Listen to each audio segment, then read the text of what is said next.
Annette Moody is the Group IT Governance Director for Serco. When an executive first asked Annette to share her personal experience of living with paralysis, she wasn't sure it would resonate with anyone. She didn't think there was value in looking back and questioned why her story would be interesting. But when she finally shared it, the response was remarkable. It opened up a powerful conversation, enabling others to share their own experiences and leading to the creation of Serco Unlimited. This is the network that has had a powerful role in helping to improve the business, its policies, its practices, procedures, by learning directly from its own people. In this episode, Annette talks about how sharing our stories supports so many people with disabilities that come behind us. Annette Moody, I have been so looking forward to this conversation. And as we get into our groove today, can we start by maybe you offering your thoughts about why the subject of inner confidence matters so much to those people who are going to be listening in today? I think it matters because being disabled is challenging in its own right. But what comes with it is also all of the challenges of normal life. So, in some ways, I think you kind of almost feel when you're first disabled that the rest of life is not as important. But then once you kind of get over the shock and you get into being disabled, then you suddenly realize you still have all of the other challenges that everybody else has, plus you're disabled. So if you think about the challenges of life around career, family relationships, money, anything that challenges everybody else, you have all of those, plus all of the challenges of coming to terms with being disabled in an able-bodied society. So if you don't have inner confidence and resilience, then sometimes those challenges can feel a bit overwhelming. Wonderful. A wonderful start, Annette. As you know, when I founded Purple Space nearly 10 years ago, I created the organisation on the premise that helping people with disabilities to build their inner confidence and resilience through toolkits and collateral and storytelling, etc., was as important as our role in delivering leadership know-how to disability employee resource groups. And through this Confident Conversation series, we're meeting extraordinary individuals like yourself who have had amazing careers, but have also navigated some very difficult moments in their life. And so I wonder if we can turn a bit to your career. So you're currently with Serco. You are the Group IT Governance Director. You have an enormous brief. But you started from somewhat different beginnings. So I wonder if we could start by you just sharing with the viewers and the listeners today a little bit about your story, your work story. Yeah, of course. I grew up in Devon, and I always knew that I wouldn't stay. It's beautiful and I love it, but I always looking for something more. So I came to London for university, and I studied history without realizing that it doesn't actually qualify you for any job. So when I graduated, I joined a trainee scheme with a bank. Um, and as part of that management trainee scheme, then I started to get a bit more into IT. I got some exposure to technology, and I made the transition into IT roles. Um, and I started pretty much with the basics. So I used to run around with a screwdriver, fixing printers, and it was a fantastic opportunity. The IT team wanted somebody with business knowledge, which I'd had because I'd been working in the business departments. Um, and I developed and picked up the IT skills, and I found I loved it. Um, so I progressed on from fixing printers through a number of different roles within IT, in business analysis, project management, program management, and ended up running a department, and then moved across organizations into different IT leadership roles. And what I found with those leadership roles is often there's a transformation element. So, as an IT leader, either as a CIO or any other senior IT leader, you're often brought in when there are issues with the um, existing structure and solutions. So what I found was that as well as running IT, then I ended up doing transformation. So I moved from um, the bank that I'd been working with into the Lloyd's insurance market, um, working in a couple of companies in Lloyd's. I then moved on to Virgin Money. Um, from Virgin Money, I moved to EMI when they were purchased by private equity. And that was a huge transformation program. That was my first opportunity to do an interim role um, and to really go in and just do business transformation. From there, I moved to ASDA into another senior IT role when ASDA were part of Walmart. Um, and that was fascinating, working for an American company um, with a huge operation in the UK. And then from there, I moved to Serco in 2013. My role when I joined Serco was Chief Technology Officer. Um, and then once I became paralysed a few months later, when I returned, I moved into the group role that I'm in now. Yeah. So I'm going to tuck into your story with paralysis in a moment. In terms of your career, obviously transformation is where it's at. What is it about the process of transforming systems or people or product? What is it that you love so much? I think at heart, I'm really a problem solver. I think I love a seemingly intractable problem um, that needs a clear structure and a simple solution. And so I think I'm attracted to challenging situations. And I think my strength is in coming up with a simple plan that's straightforward to execute um, and then getting everybody to buy into it. Um, so I think it's that kind of huge challenge that just looks like it can't be fixed. I love that. You know, there's an expression. I'm a solution looking for a problem. Yeah. You remind me of that. Wonderful. So, look, let's start at the beginning in terms of your story of disability. You had paralysis.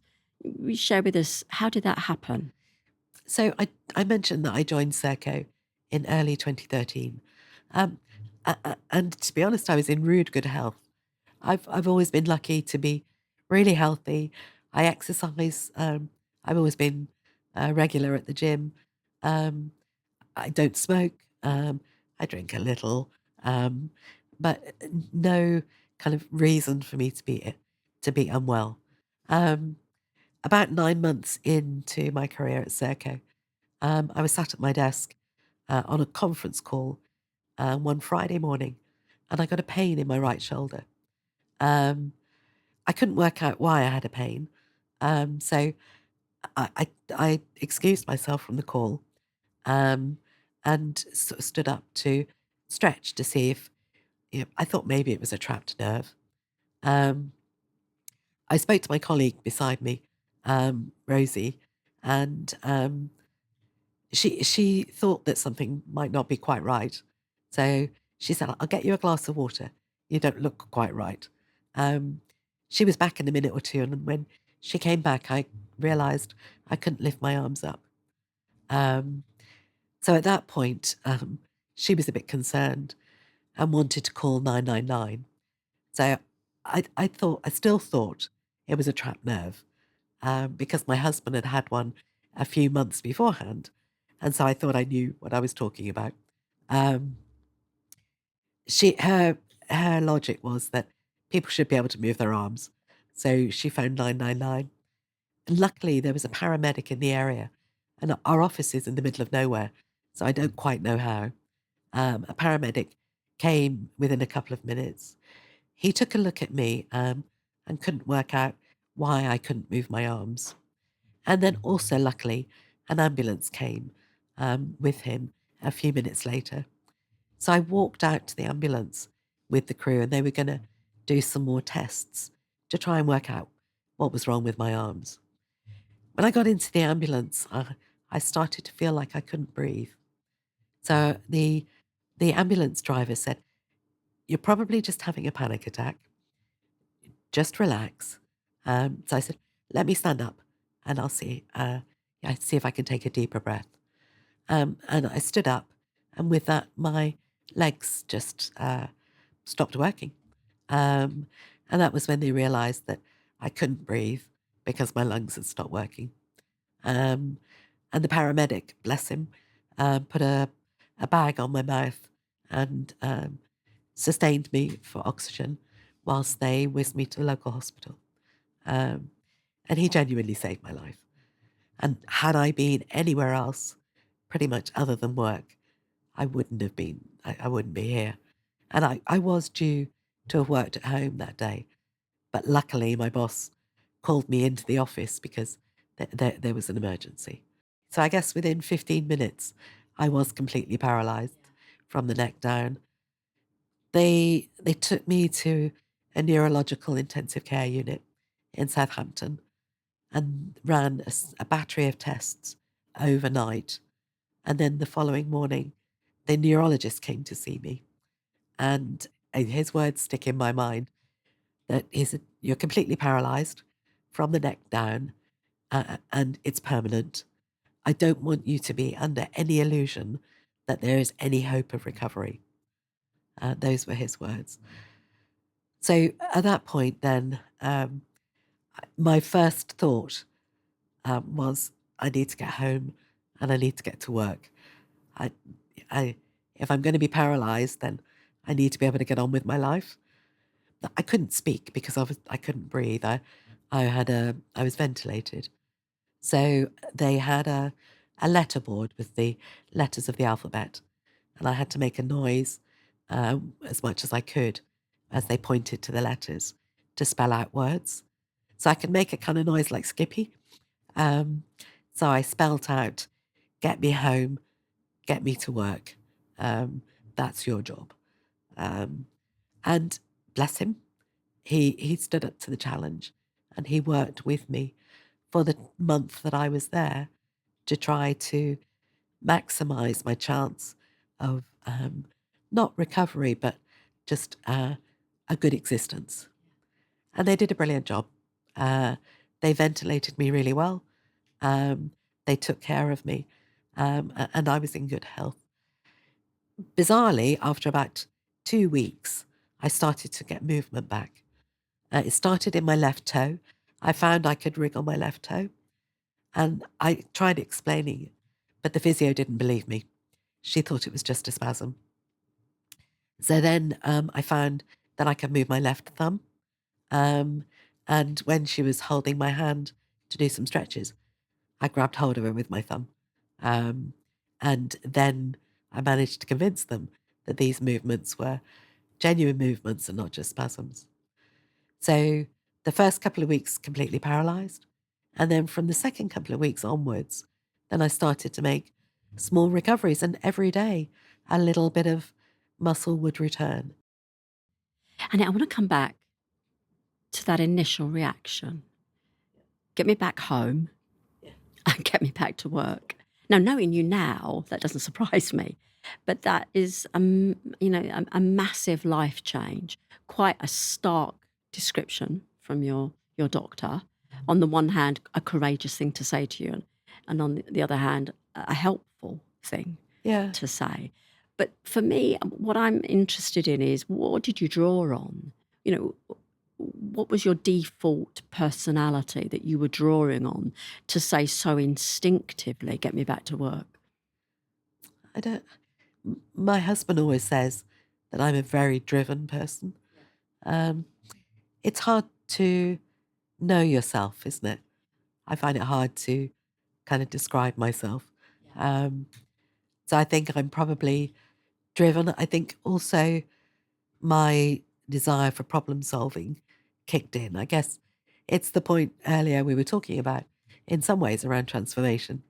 Um, it was really strangely easy to accept the news. Um, there was at no point where I ever felt this isn't happening. Um, so I got over the initial, this has happened really quickly. Um, and then I think all my kind of work training kicked in.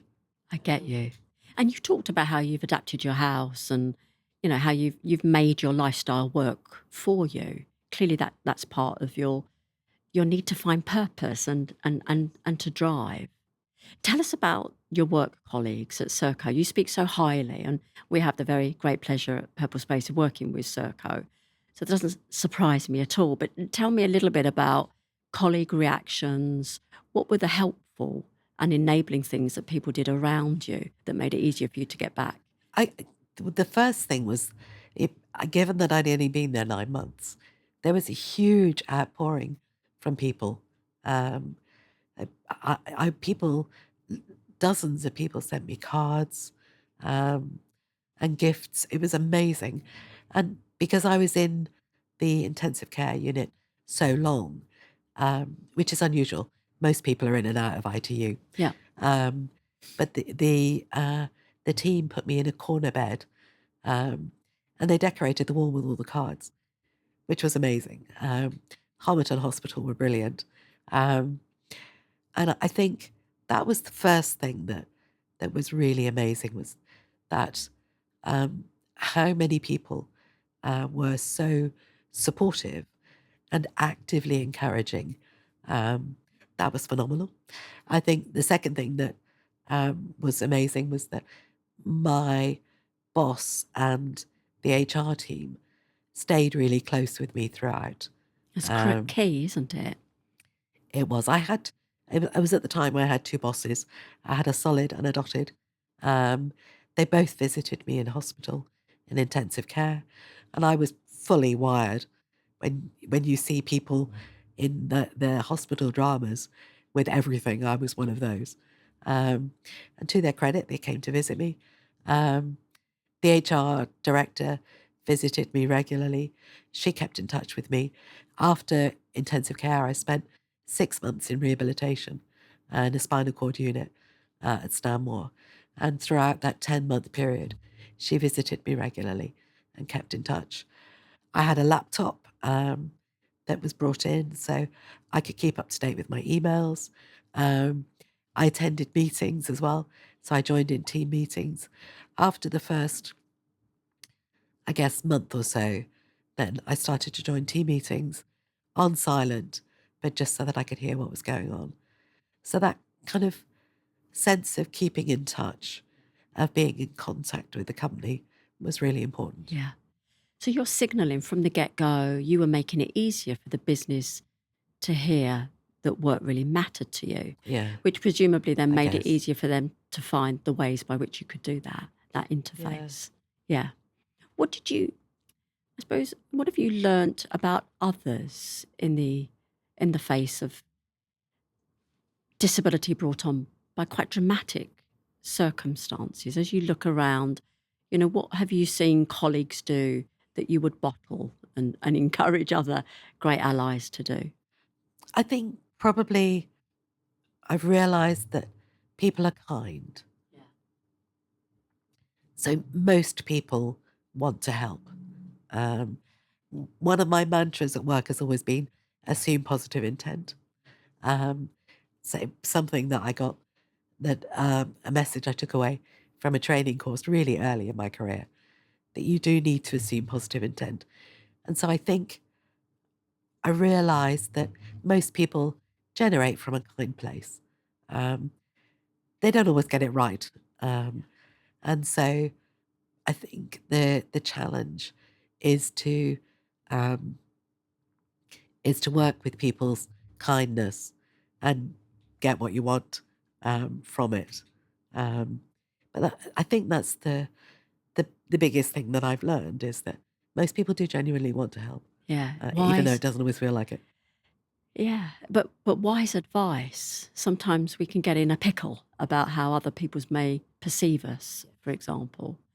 Um, what about those moments where you've had to proactively ask for an adjustment or something to be done differently around you? How have you approached that? I mean, you're a senior business leader, so we may be forgiven for thinking perhaps it's easier for you, but it won't always be easy. How do you approach an ask?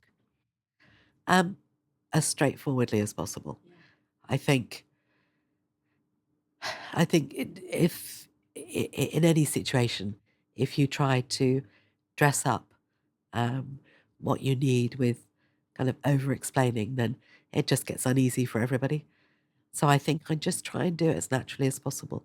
So could you move the table, or you know, could I have a different height table, or can you help me adjust it? Um, I think I think the best thing with everybody is just to be dead straightforward. Um, and I have been right from the very outset. I guess when you go back to the get me home, get me to work, um, that's been my approach right throughout. Yeah. Yep. There's very much a sense of the old Annette in the new Annette. This. Yeah, I mean, we all have our same Annette, default. really. Yeah, but we all have our default personalities, and I think what's interesting about the Purple Space community is seeing how sometimes it's just business as usual, and sometimes we have learnt something. There's been a moment or a key challenge. Um, I want to talk a little bit about what others can learn from you. Serco, like other businesses, build great communities of support for people with disabilities or people who experience neurodivergence. As you look out and across to your communities, or indeed in other employers, what would be some of the lessons that you have learnt that you would pass on to others as they navigate disability at work? I think I would start with being really clear about what you need to succeed. There is no benefit in holding back. Um, so it's really easy to um, just kind of live with it and think and hope it goes away. Um, so I think the best thing is to be really clear about what will make it work without being kind of unduly forceful or belligerent, but just know what you need, work out what you need, and then tell people what you need. Most people want to help, so it's not a big ask. Um, And what do you do? I mean, you've heard me talk often about sometimes the soft bigotry of low expectation. You must have come across that. And on the one hand, you don't take prisoners, but on the other hand, you must also have experienced what I call other people's stuff. Yeah. What do you do with that? And how would you encourage others to bypass it or move around it? Or Generally, I think I probably ignore it. you just Um, ignore it? Yeah. I think so. You don't. Um, I guess I've always thought that in life, people people can only bully you if you let them. Um, and I know it's a bit of a generalization, but if you use that as a starting principle, um, people you people can only treat you the way they want to if you let them. So I think be very straightforward about what you're able to do and what you're not able to do, um, Wise rather words. than just accepting their kind of their soft ambitions for you. Yeah. Um, Wise words. tough ones, not always easy to do. Yep. Um, Have there been moments even now where you've had to check yourself to do that a little bit yes, with I think I'm nothing changes fundamentally when you become disabled. Um, certainly, nothing has changed fundamentally for me, and so I'm still the same old kind of bag of strengths and weaknesses that I ever was. Um, and so you have to, I have to remind myself to be confident in my abilities in the same way as I did at the outset of my career, in the middle of it, and right now.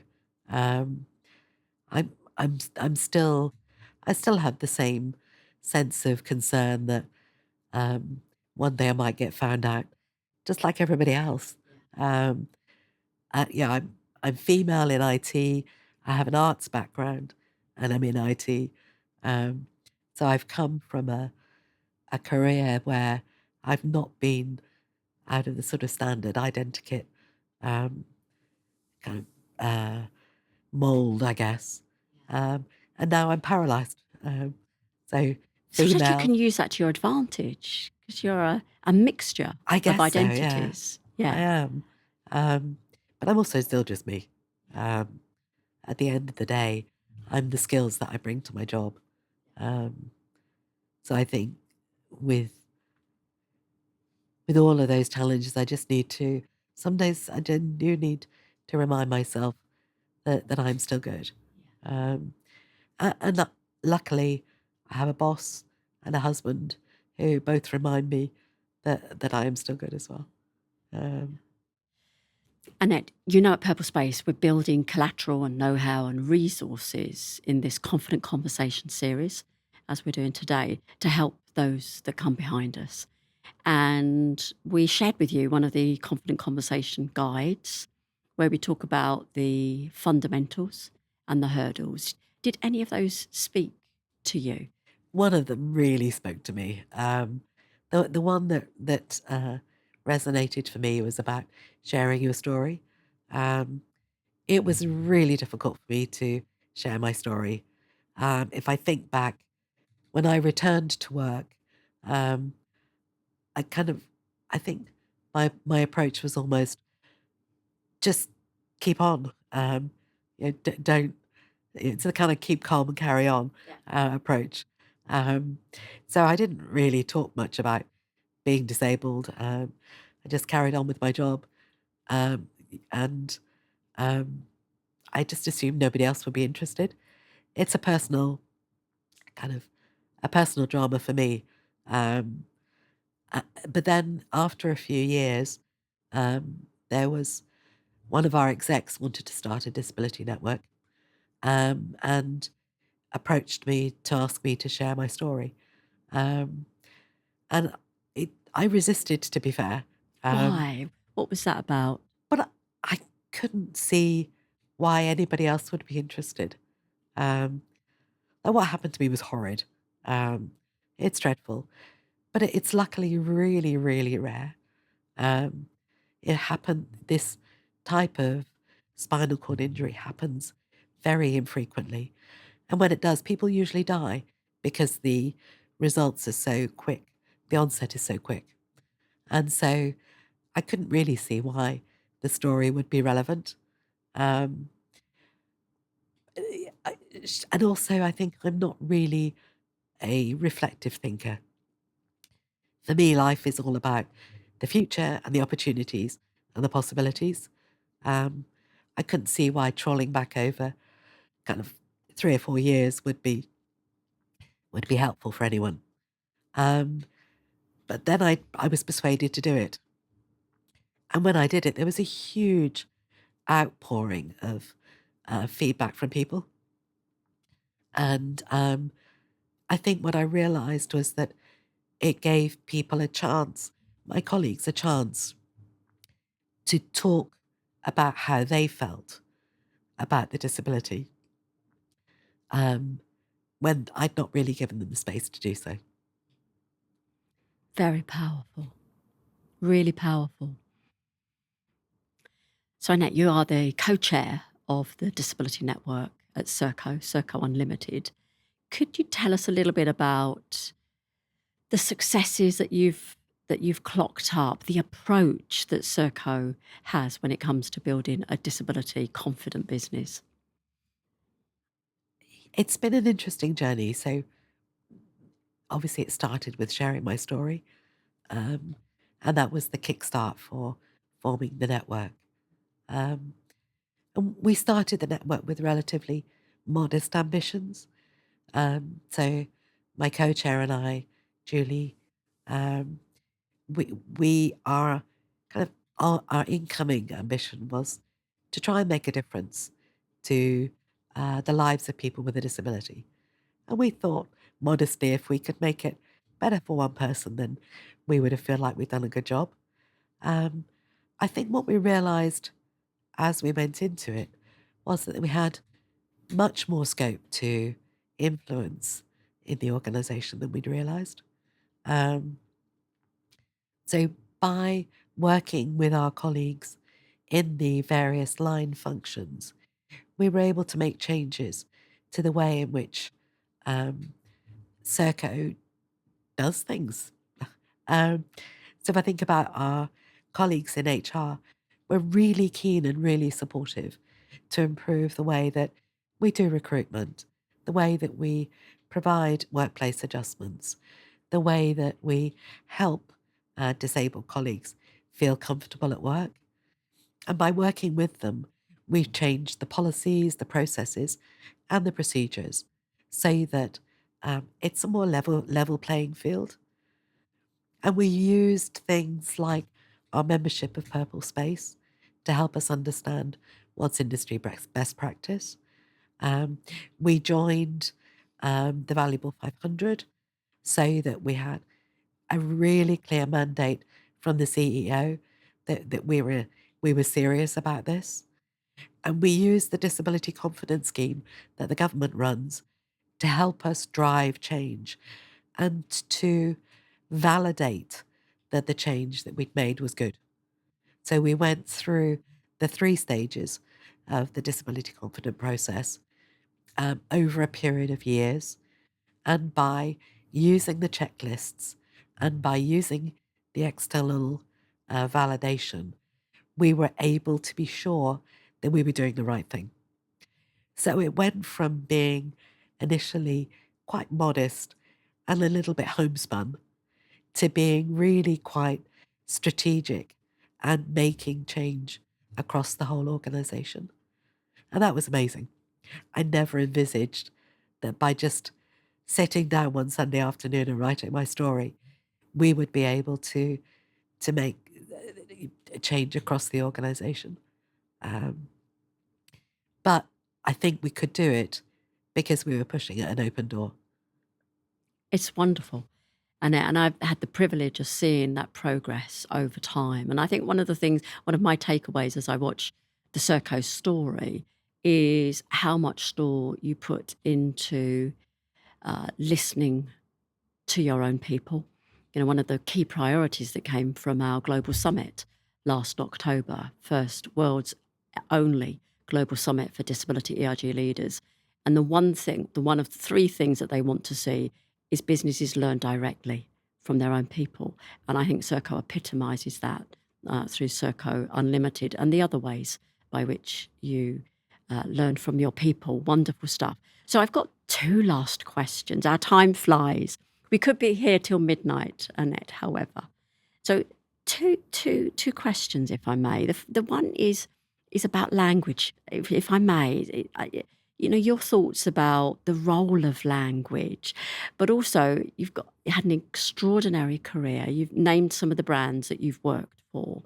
I suppose having worked with many chief executives, mentors, coaches over the years, the best piece of career advice you've been given. So 2 very different questions. Language, is it helpful, useful? Do you duck it? Do you have any thoughts about the role of language? And then the best piece of career advice. Do you mean the language around disability? Yeah. I'm a big advocate for plain speaking when it comes to disability. I dislike any of the euphemisms around kind of other abled or Yeah. Differently abled. differently abled. Yeah. Paralyzed is fine, disabled is fine. These words have a meaning in our language for a purpose, so we should use them. I don't think that we should shy away from being very clear about the challenges of being disabled. But I also don't think we should see it as something that limits us. So let's be open and let's be straightforward, um, and let's describe things with the right words so that everybody understands. And that's been one of our kind of underpinning approaches right from the outset with the network with Serco Limited, but also for me. Um, I've been very clear, but I'd say also you don't need to go into too much detail. So, it's sufficient for people to know that I'm paralyzed, that I have a spinal cord injury. Um, they don't want to know, and certainly don't need to know, some of the more kind of challenging details that go with that. Because in the same way as we don't generally share our medical history, there's no need for people to need to understand some of the more complicated medical bits that go with your body not working properly. I hear you. Best piece of advice ever. I'm For sure you've my had a career, few bits of advice over the years, but what would you offer? I think the best piece of advice I've had, and one that I've used most extensively, is to try to learn from other people's lessons, other people's experience. Because I think, if I think back over my career, if you if you try to start from scratch every time, then you don't take with you the kind of vast body of knowledge that exists. And I hear it a lot, that people discount the advice and information of others. They prefer to find their own way. Whereas I've always thought that if I can find the smart people in the organization, um, ask them some important questions, then I can learn from them. And then I can use their learning to move forwards. And I think that's probably been one of the things that's underpinned my approach to my career. So go and find the smart people, to ask them questions and listen to the answers, That's and very then wise. take away what they tell you and use it. Yeah. Sometimes the necessity to sort of subrogate ego in the necessity to learn from others. Wonderful. We are nearly done, Annette. It's tradition that we ask our guests to craft or fashion a question or a musing to our next guest. What would you like to offer? I'd like our next guest to muse on what's the next challenge for disability networks. What does the future of disability look like? What's the future of the disability debate? I love it. Wonderful. Annette, thank you so much. I've really enjoyed this. Beautiful insights. So thank you for your time and thank you for being you. And I look forward to the next time. Thank you, Kate. We are on a mission to cascade helpful insights and information about how to build inner confidence when you have lived experience of disability, ill health, or neurodivergence. So if you want to learn how to have better conversations with your employer or your manager, visit www.purplespace.org. And do one thing as a consequence of your own learnings having listened to Annette. Let's build a better, more equitable world for everybody.